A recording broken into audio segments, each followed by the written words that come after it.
नमस्ते, स्वागत है आप सभी का डीके कैरियर क्लासेस के यूट्यूब चैनल पर। हमें ऋषिपाल शर्मा। आप पढ़ रहे हैं भारतीय संविधान एवं राज्य व्यवस्था। एम लक्ष्मीकांत की ये बुक है। इसको आज हम जो पढ़ने वाले हैं इसमें वो है पदावधि, महाभियोग और पद रिक्तता। अर्थात हम कह सकते हैं कि जो पद की अवधि होती है राष्ट्रपति महोदय की, वो कितनी होती है। महाअभियोग, इन्हें पद से कैसे हटाया जा सकता है, इसे महाभियोग का इस प्रक्रिया को महाभियोग कहते हैं। पद रिक्तता, और अगर पद खाली है तो इस स्थिति में कौन ये पद संभालेगा, ये सारी जो बातें हैं वो होंगी। तो इसमें है राष्ट्रपति की पदावधि। यहाँ तक हमने कल कंप्लीट कर लिया था, उसी से आगे आज हम कंप्लीट करने जा रहे हैं। तो वह राष्ट्रपति की पदावधि उसके पद धारण करने की तिथि के 5 वर्ष तक होती है। हालांकि वह अपनी पदावधि किसी भी समय अपना त्यागपत्र उपराष्ट्रपति को दे सकता है। इसके अतिरिक्त उसे कार्यकाल पूरा होने के पूर्व महाभियोग चलाकर भी उसके पद से हटाया जा सकता है। नेक्स्ट है कि जब तक उसका उत्तराधिकारी पद ग्रहण ना कर ले, राष्ट्रपति अपने 5 वर्ष के कार्यकाल के उपरांत भी पद पर बना रह सकता है। वह इस पद पर पुनः निर्वाचित हो सकता है। वह कितनी बार निर्वाचित हो सकता है। हालांकि अमेरिका में एक व्यक्ति 2 बार से अधिक राष्ट्रपति नहीं बन सकता। अब राष्ट्रपति को कैसे हटाया जाता है भारत में, वो चीज़ देखेंगे। राष्ट्रपति पर महाभियोग, तो राष्ट्रपति पर संविधान का उल्लंघन करने पर महाभियोग चलाकर उसे पद से हटाया जा सकता है। हालांकि संविधान ने संविधान का उल्लंघन वाक्य को परिभाषित नहीं किया है। महाअभियोग के आरोप में संसद के किसी भी सदन में प्रारंभ की जा सकती है। इन आरोपों पर सदन के 1/4 सदस्यों, जिस सदन ने आरोप लगाए हैं, उनके हस्ताक्षर होने चाहिए और राष्ट्रपति को 14 दिन का नोटिस देना चाहिए। महाभियोग का प्रस्ताव 2/3 बहुमत से पारित होने के पश्चात ये दूसरे सदन में भेजा जाता है जिसे इन आरोपों की जांच करनी चाहिए। राष्ट्रपति को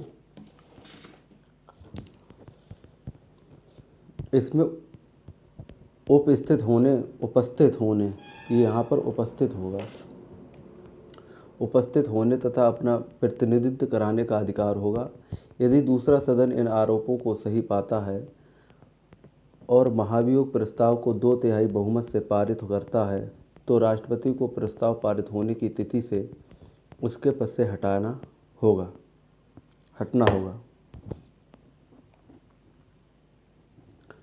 फिर इस प्रकार महाभियोग संसद की एक अर्ध न्यायिक प्रक्रिया है। इस संदर्भ में 2 बातें ध्यान देने योग्य हैं। पहली बात है, संसद के दोनों सदनों के नामांकित सदस्य जिन्होंने राष्ट्रपति के चुनाव में भाग नहीं लिया था, इस महाभियोग में भाग ले सकते हैं।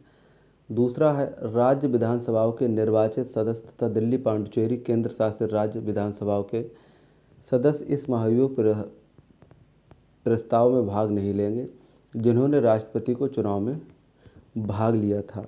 अभी तक किसी भी राष्ट्रपति पर महाभियोग नहीं चलाया गया।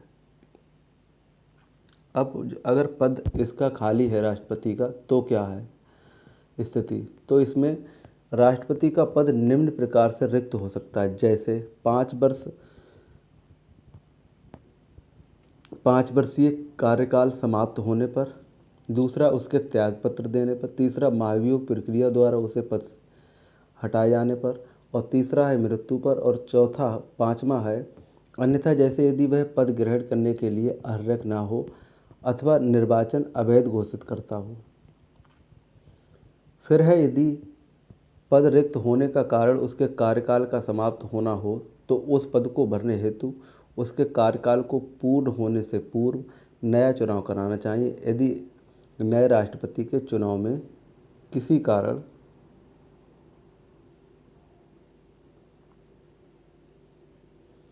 कोई देरी हो तो वर्तमान राष्ट्रपति अपने पद पर बना रहेगा 5 वर्ष उपरांत भी, जब तक कि उसका उत्तराधिकारी कार्यभार ग्रहण ना कर ले।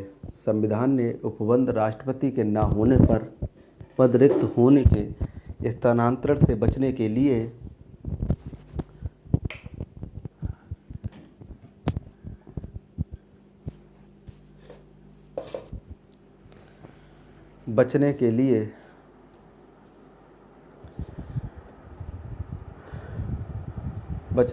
किया है। इस स्थिति में उपराष्ट्रपति को यह अवसर नहीं मिलता कि वह कार्यवाहक राष्ट्रपति की तरह कार्य करे और उसके कर्तव्यों का निर्वहन करे। यदि उसका पद उसकी मृत्यु, त्यागपत्र, निष्कासन अथवा अन्यथा किसी कारण से रिक्त होता है तो नए राष्ट्रपति का चुनाव पद रिक्त होने की तिथि से 6 महीने के अंदर या भीतर कराना चाहिए। नया निर्वाचित राष्ट्रपति पद ग्रहण करने से 5 वर्ष तक अपने पद पर बना रहेगा। यदि राष्ट्रपति का पद उसकी मृत्यु, त्यागपत्र, निष्कासन अथवा अन्य किन्हीं कारणों से रिक्त होता है तो उपराष्ट्रपति नए राष्ट्रपति के निर्वाचन होने तक कार्यवाही राष्ट्रपति के रूप में कार्य करेगा। इसके अतिरिक्त यदि वर्तमान राष्ट्रपति अनुपस्थिति, बीमार या अन्य कारणों से अपने पद पर कार्य करने में असमर्थ हो तो उपराष्ट्रपति उसके पुनः पद ग्रहण करने तक कार्यवाहक राष्ट्रपति के रूप में कार्य करेगा। यदि उपराष्ट्रपति का पद रिक्त हो तो भारत का कौन मुख्य न्यायाधीश यानी कि चीफ जस्टिस ऑफ इंडिया अथवा उसका भी पद रिक्त होने पर उच्चतम न्यायालय का वरिष्ठतम न्यायाधीश कार्यवाहक राष्ट्रपति के रूप में कार्य करेगा तथा उसके कर्तव्यों का निर्वहन करेगा। जब कोई व्यक्ति जैसे उपराष्ट्रपति, भारत का मुख्य न्यायाधीश अथवा उच्चतम न्यायालय का वरिष्ठ न्यायाधीश कार्यवाहक राष्ट्रपति के रूप में कार्य करता है अथवा उसके कर्तव्यों का निर्वहन करता है तो उसे राष्ट्रपति की समस्त शक्तियाँ व उन्मुक्तियाँ प्राप्त होती हैं तथा वह संसद द्वारा निर्धारित सभी उपलब्धियों, भत्ते व विशेषाधिकार भी प्राप्त करता है। राष्ट्रपति की शक्तियाँ व कर्तव्य। अब राष्ट्रपति की क्या क्या शक्तियाँ हैं, क्या क्या कर्तव्य हैं, वो हम देखते हैं। तो राष्ट्रपति द्वारा प्रयोग किए जाने वाली शक्तियाँ व किए जाने वाले कार्य निम्नलिखित हैं। पहला है कार्यकारी शक्तियाँ, दूसरी है विधायी शक्तियाँ, वित्तीय शक्तियाँ, न्यायिक शक्तियाँ, कूटनीतिक शक्तियाँ, सैन्य शक्तियाँ और आपातकालीन शक्तियाँ। ये शक्तियाँ हैं। अब कार्यकारी शक्तियाँ क्या होती वो जरा समझते हैं।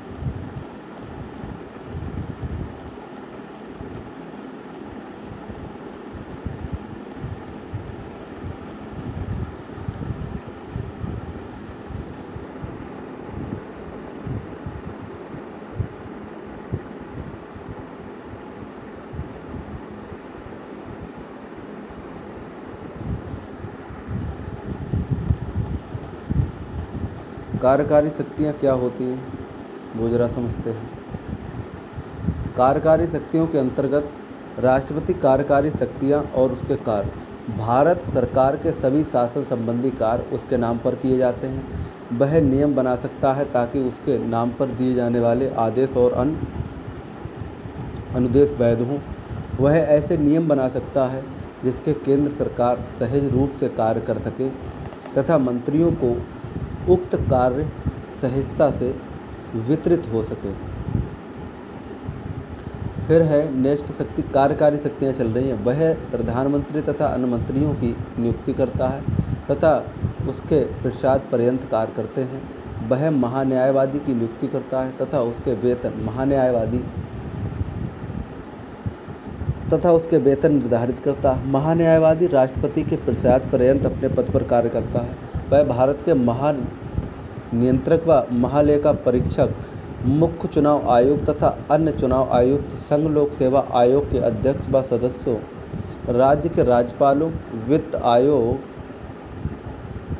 के अध्यक्ष व सदस्यों की नियुक्ति करता है और वह केंद्र के प्रशासनिक कार्यों और विधायिका के प्रस्तावों से संबंधित जानकारी की मांग प्रधानमंत्री से कर सकता है। राष्ट्रपति प्रधानमंत्री से किसी ऐसे निर्णय का प्रतिवेदन भेजने के लिए कह सकता है जो किसी मंत्री द्वारा लिया गया हो किंतु पूरी मंत्रिपरिषद ने इसका अनुमोदन नहीं किया हो। वह अनुसूचित जाति, अनुसूचित जनजाति तथा पिछड़े वर्गों के लिए एक आयोग की नियुक्ति कर सकता है। वह केंद्र तथा राज्य विभिन्न राज्यों के मध्य सहयोग के लिए अंतर्राज्यीय परिषद की नियुक्ति कर सकता है। वह स्वयं द्वारा नियुक्त किए गए प्रशासकों के द्वारा केंद्र शासित राज्यों का प्रशासन सीधे संभाल सकता है। वह किसी भी क्षेत्र की अनुसूचित क्षेत्र घोषित कर सकता है और उसे अनुसूचित क्षेत्रों तथा जनजातीय क्षेत्रों के प्रशासन की शक्तियाँ प्राप्त होती हैं। अब जो विधायी शक्तियाँ हैं वो क्या क्या है? विधायी शक्तियों में से भारत के राष्ट्रपति भारतीय संसद का एक अभिन्न अंग होते हैं। ये जो शब्द मैं बोल रहा हूँ इसमें होता एक अभिन्न अंग है और मैं बोल रहा हूँ होते हैं। तो जो भाववाचक संज्ञा होती हैं वो सदैव एक वचन में प्रयुक्त की जाती हैं। ये नियम है हिंदी का। तो आपने देखा होगा कि हमारे पिता आ रहे हैं, तो हमारे पिता ये भाव है ना, तो इसका मतलब ये नहीं 10-20 पिता आ रहे हैं, पिता तो एक ही है, लेकिन भाववाचक संज्ञाएँ जो होती हैं वो बहुवचन होने के बावजूद भी एक वचन होती है। ये है इसका मतलब। तो ऐसे राष्ट्रपति जो है वो भारत के हैं तो एक ही, लेकिन फिर भी राष्ट्रपति को हम भारत का राष्ट्रपति होगा की जगह भारत के संविधान में कहीं नहीं लिखा कि आप ऐसे करके अनुमोदित करें। उसमें तो यही लिखा भारत का राष्ट्रपति होगा।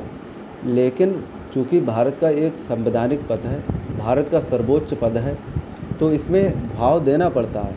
ये हमारी पढ़ाई लिखाई का वरना औचित्य क्या होगा। तो इसकी दृष्टि से रखते हुए राष्ट्रपति को भाववाचक संज्ञा जो होती है वो सदैव नित्य एक वचन होती है, इसलिए हम उनके लिए राष्ट्रपति बोलते हैं। तो समझ गए होंगे जहाँ तक विधायी शक्तियाँ प्राप्त हैं। पहली विधायी शक्तियाँ है वह संसद की किसी बैठक को बुला सकता है अथवा कुछ समय के लिए स्थगित कर सकता है और लोकसभा को विघटित कर सकता है। वह संसद के संयुक्त अधिवेशन का आह्वान कर सकता है जिसकी अध्यक्षता लोकसभा अध्यक्ष करता है।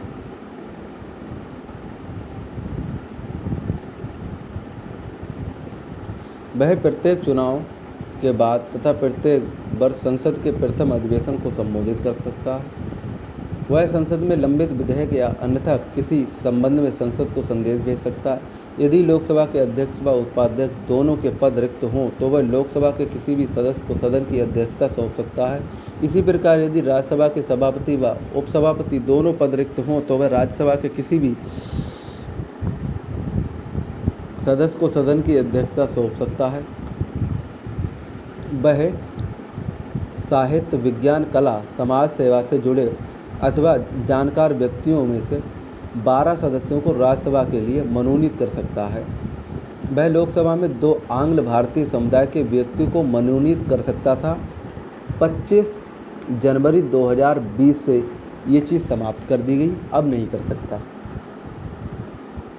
वह चुनाव आयोग से परामर्श कर संसद के सदस्यों को निर्भरता के प्रश्न पर निर्णय कर सकता है। संसद में किसी विशेष प्रकार के विधेयकों को प्रस्तुत करने के लिए राष्ट्रपति की सिफारिश अथवा आज्ञा आवश्यक है। उदाहरण के लिए भारत की संचय निधि से खर्च संबंधी विधेयक अथवा राज्यों की सीमा परिवर्तन या नए राज्य के निर्माण या संबंधी विधेयक।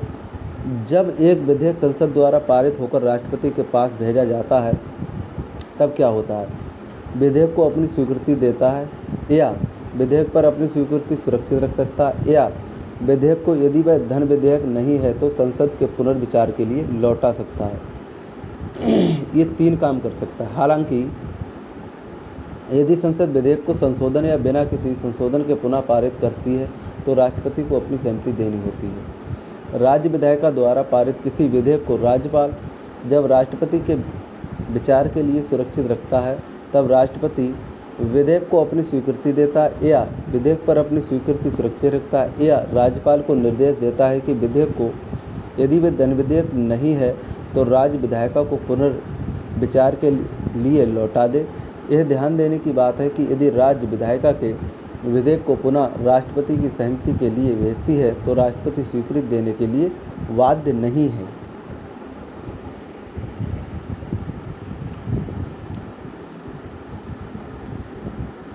आगे अगर बात करें तो वह संसद के सत्रावसान की अवधि की में अध्यादेश जारी कर सकता है। यह अध्यादेश संसद की पुनः बैठक के 6 हफ्तों के भीतर संसद द्वारा अनुमोदित करना आवश्यक है। वह किसी अध्यादेश को किसी भी समय वापस ले सकता है। वह महानियंत्रक व लेखा परीक्षक संघ लोक सेवा आयोग, वित्त आयोग व अन्य की रिपोर्ट संसद के समक्ष रखता है। वह अंडमान निकोबार द्वीप समूह, लक्षद्वीप, दादरा एवं नागर हवेली व दमन द्वीप में शांति, विकास व सुशासन के लिए विनियम बना सकता है। पांडुचेरी के लिए भी वह नियम बना सकता है, परंतु केवल जब तक वह वहाँ की विधानसभा निलंबित हो अथवा विघटित अवस्था में हो। अब है उसकी वित्तीय शक्तियाँ। धन संबंधी शक्तियाँ क्या क्या हैं? राष्ट्रपति वित्तीय शक्तियाँ व कार्य निम्नलिखित हैं। पहला, धन विधेयक राष्ट्रपति की पूर्व अनुमति से ही संसद में प्रस्तुत किया जा सकता है।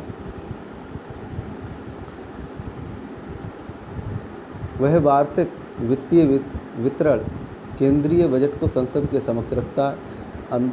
अनुदान की कोई भी मांग उसकी सिफारिश के बिना नहीं की जा सकती।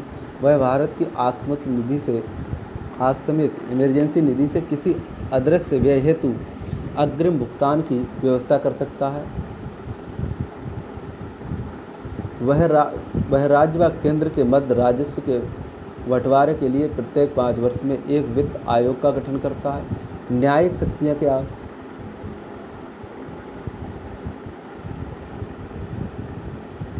वह उच्चतम न्यायालय के मुख्य न्यायाधीश और उच्चतम न्यायालय के न्यायाधीशों की नियुक्ति करता है। न्यायिक शक्ति, वह उच्चतम न्यायालय के किसी विधि या तथ्य पर सलाह ले सकता है, परंतु उच्चतम न्यायालय की सलाह राष्ट्रपति पर बाध्यकारी नहीं होती है। वह किसी अपराध या दंड के लिए दोषी सिद्ध किसी व्यक्ति के लिए दंडादेश को निलंबित कर सकता है, माफ़ या परिवर्तित कर सकता है, या दंड में क्षमादान या प्राणदंड स्थगित, राहत और माफ़ी प्रदान कर सकता है उन सभी मामलों में जिनमें सज़ा सैन्य न्यायालय में दी गई हो।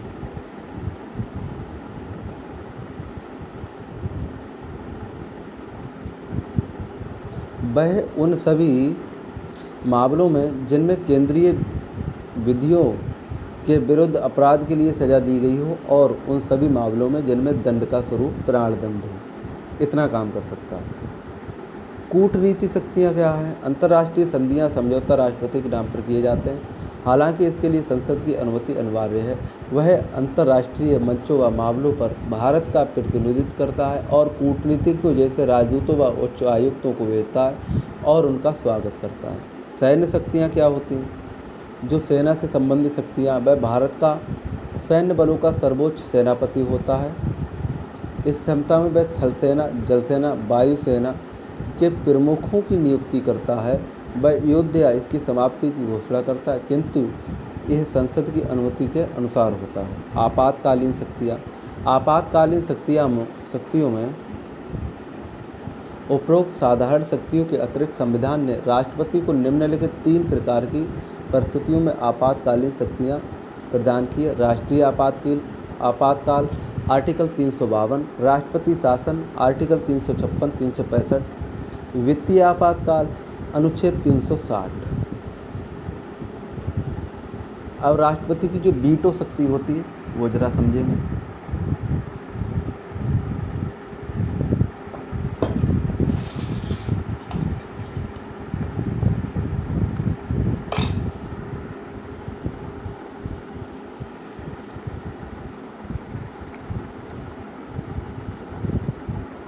संसद द्वारा पारित कोई विधेयक तभी तक अधिनियम बनता है जब राष्ट्रपति अपनी सहमति देता है। जब ऐसा विधेयक राष्ट्रपति की सहमति के लिए प्रस्तुत होता है तो उसके पास 3 विकल्प होते हैं।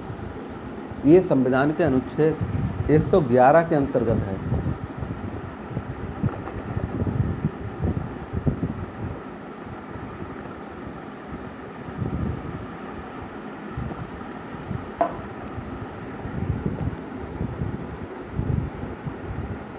वह विधेयक पर अपनी स्वीकृति दे सकता है या विधेयक पर अपनी स्वीकृति को सुरक्षित रख सकता है, या वह विधेयक यदि धन विधेयक नहीं है तो संसद को पुनर्विचार के लिए लौटा सकता है। हालांकि यदि संसद इस विधेयक को पुनः किसी संशोधन अथवा संशोधन करके राष्ट्रपति के सामने प्रस्तुत करे तो राष्ट्रपति को अपनी स्वीकृति देनी होगी।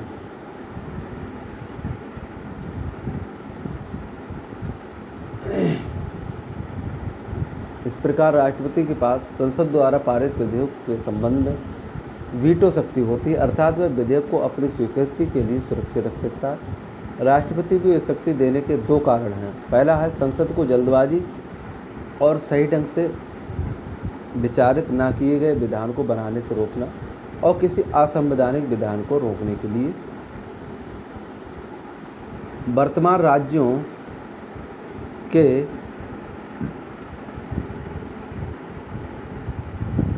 कार्यकारी प्रमुखों की शक्तियों को चार प्रकार से वर्गीकृत किया जा सकता है।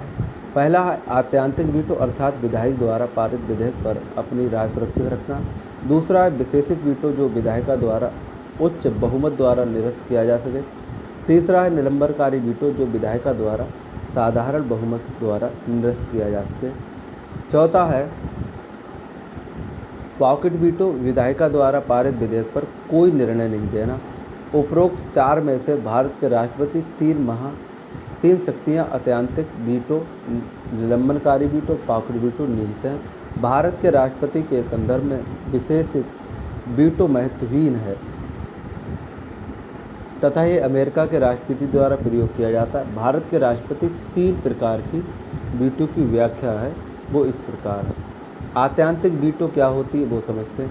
इसका संबंध राष्ट्रपति की उस शक्ति से है जिसमें वह संसद द्वारा पारित किसी विधेयक को अपने पास सुरक्षित रखता है यह विधेयक इस प्रकार समाप्त हो जाता है और अधिनियम नहीं बन पाता।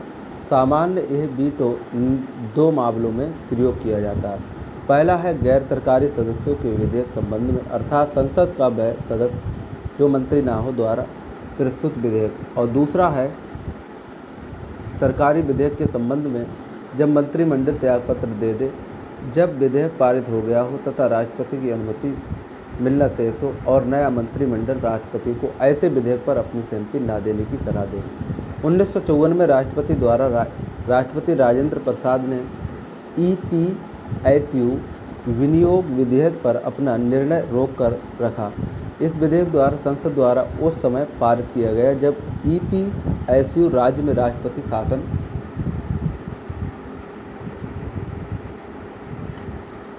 शासन लागू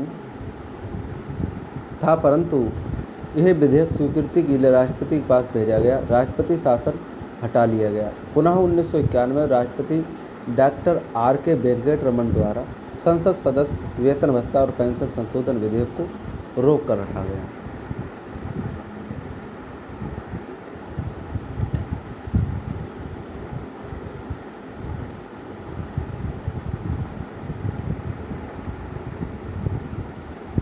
यह विधेयक संसद द्वारा लोकसभा विघटित होने के एक दिन पूर्व राष्ट्रपति की पूर्व सिफारिशों से पारित किया गया था। निलंबनकारी वीटो क्या होता है? निलंबनकारी वीटो में राष्ट्रपति इस वीटो का प्रयोग तब करता है जब किसी विधेयक को संसद द्वारा पुनर्विचार हेतु लौटाया गया हो। हालांकि यदि संसद उस विधेयक को पुनः किसी संशोधन बिना अथवा संशोधन के साथ पारित कर राष्ट्रपति के पास भेजती है तो उस राष्ट्रपति को अपनी स्वीकृति देना बाध्यकारी है। इसका अर्थ है कि राष्ट्रपति के इस वीटो को उस विधेयक को साधारण बहुमत से पुनः पारित कराकर निरस्त किया जा सकता है, उच्च बहुमत द्वारा नहीं, जैसा कि अमेरिका में प्रचलित है। जैसा कि पूर्व में बताया गया कि राष्ट्रपति धन विधेयक के मामले में इस वीटो का प्रयोग नहीं कर सकता। राष्ट्रपति किसी धन विधेयक को अपनी स्वीकृति या तो दे सकता है या उसे रोककर रख सकता है, परंतु उसे संसद को पुनर्विचार के लिए नहीं भेज सकता। साधारणतः राष्ट्रपति धन विधेयक पर अपनी स्वीकृति उस समय दे देता है जब संसद में उसकी पूर्व अनुमति से प्रस्तुत किया जाता है। अब पॉकेट वीटो क्या होता है ये समझो। इस मामले में राष्ट्रपति विधेयक पर ना तो कोई सहमति देता ना ही अस्वीकृति करता और ना ही लौटाता है, परंतु ये एक अनिश्चित काल के लिए एक विधेयक को निलंबित कर देता है। राष्ट्रपति के विधेयक पर किसी भी प्रकार का निर्णय न देने की सकारात्मक अथवा नकारात्मक शक्ति पॉकेट वीटो के नाम से जानी जाती है। राष्ट्रपति इस वीटो शक्ति का प्रयोग इस आधार पर करता है कि संविधान में उसके समक्ष आए किसी भी निर्णय देने के लिए कोई समय सीमा तय नहीं है। दूसरी ओर अमेरिका में यह व्यवस्था की गई कि राष्ट्रपति को 10 दिन के भीतर वह विधेयक पुनर्विचार के लौटाना होता है। इस संबंध में इस प्रकार ये कहा जा सकता है कि भारत के राष्ट्रपति की शक्ति इस संबंध में अमेरिका के राष्ट्रपति से ज़्यादा है। सन 1986 में राष्ट्रपति जैल सिंह द्वारा भारतीय डाक संशोधन अधिनियम के संदर्भ में इस वीटो का प्रयोग किया गया। राजीव गांधी सरकार द्वारा पारित विधेयक ने प्रेस की स्वतंत्रता पर प्रतिबंध लगाए और इसकी अत्यधिक आलोचना हुई। 3 वर्ष पश्चात 1989 में अगले राष्ट्रपति R.K. वेंकटरमण ने यह विधेयक नई राष्ट्रीय मोर्चा सरकार के पास पुनर्विचार हेतु भेजा, परंतु सरकार ने इसे रद्द करने का फैसला लिया। यह बात ध्यान देने योग्य है कि संविधान संशोधन से संबंधित अधिनियमों में राष्ट्रपति के पास कोई वीटो शक्ति नहीं है। 24वें संविधान संशोधन अधिनियम 1971 में संविधान संशोधन विधेयकों पर राष्ट्रपति को अपनी स्वीकृति देने के लिए बाध्यकारी बना दिया गया। अब है कि राज्य विधायिका पर राष्ट्रपति का वीटो। राज्य विधायिका के संबंध में भी राष्ट्रपति के पास वीटो शक्तियां हैं। राज्य विधायिका द्वारा पारित कोई भी विधेयक तभी अधिनियम बनता है जब राज्यपाल अथवा राष्ट्रपति, यदि विधेयक राष्ट्रपति के विचारार्थ लाया गया हो, उस पर अपनी स्वीकृति दे देता है। जब कोई विधेयक राज्य विधायिका द्वारा पारित कर राज्यपाल के विचारार्थ उसकी स्वीकृति के लिए लाया जाता है तो अनुच्छेद 200 के अंतर्गत उसके पास 4 विकल्प होते हैं। कौन कौन से? पहला है वह विधेयक पर अपनी स्वीकृति दे दे, या वह अपनी दूसरी पर स्वीकृति सुरक्षित रख सकता है, या वह विधेयक यदि धन विधेयक ना हो तो राज्य की विधायिका को पुनर्विचार की लौटा सकता है। वह विधेयक को राष्ट्रपति के विचारार्थ ही आरक्षित कर सकता है। जब कोई विधेयक राज्यपाल द्वारा राष्ट्रपति के विचारार्थ आरक्षित किया गया है तो राष्ट्रपति के पास 3 विकल्प होते हैं अनुच्छेद 201 के तहत कि वह विधेयक अपनी स्वीकृति दे सकता है, अथवा वह विधेयक पर अपनी स्वीकृति सुरक्षित रख सकता है, अथवा वह राज्यपाल को निर्देश दे सकता है कि विधेयक यदि धन विधेयक नहीं है तो राज्य को राज्य विधायिका के पास पुनर्विचार के लिए लौटा दे। यदि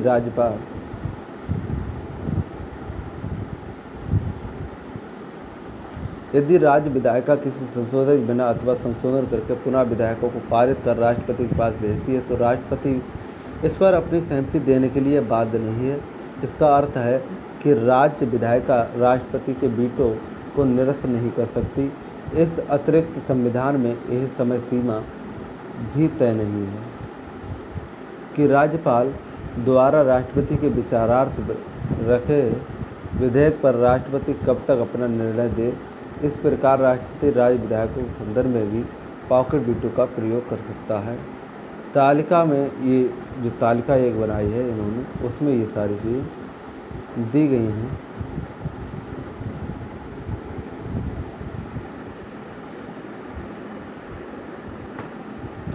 जैसा स्वीकृति दे सकता है, स्वीकृति नहीं दे सकता राज्य विधायिका, और ये हमारी केंद्रीय विधायिका अस्वीकृति कर सकता है, अस्वीकृत कर सकता है। धन विधेयकों के संबंध में स्वीकृति दे सकता है, स्वीकृति दे सकता है, अस्वीकार कर सकता, अस्वीकार कर सकता, परंतु वापस नहीं भेज सकता। इसमें वापस नहीं कर सकता। संविधान संशोधन विधेयकों के संबंध में केवल स्वीकृति दे सकता है।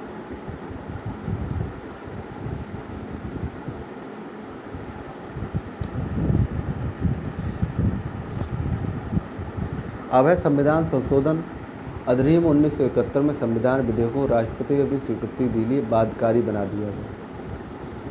राज्य विधायिका पर राष्ट्रपति का वीटो क्या होता है? राज्य विधायिका पर राष्ट्रपति का वीटो राज्य विधायिकाओं के संबंध में राष्ट्रपति के पास वीटो शक्तियाँ हैं। राज्य विधायिका द्वारा पारित कोई भी विधेयक, ये तो हो गया।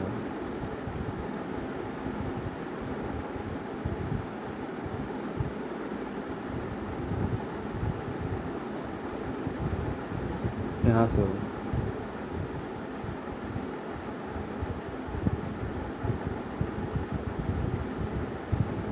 राष्ट्रपति को अध्यादेश जारी करने की शक्ति।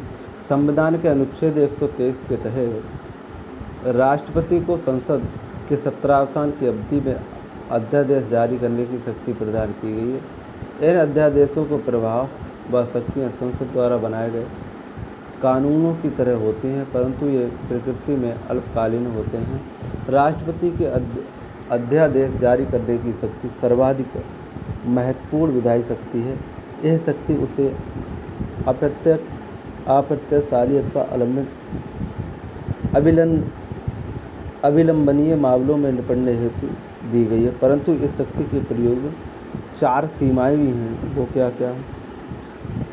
तो इन सीमाओं को हम नेक्स्ट लेक्चर में देखेंगे। तब तक के लिए टाटा बाय बाय, जय हिंद।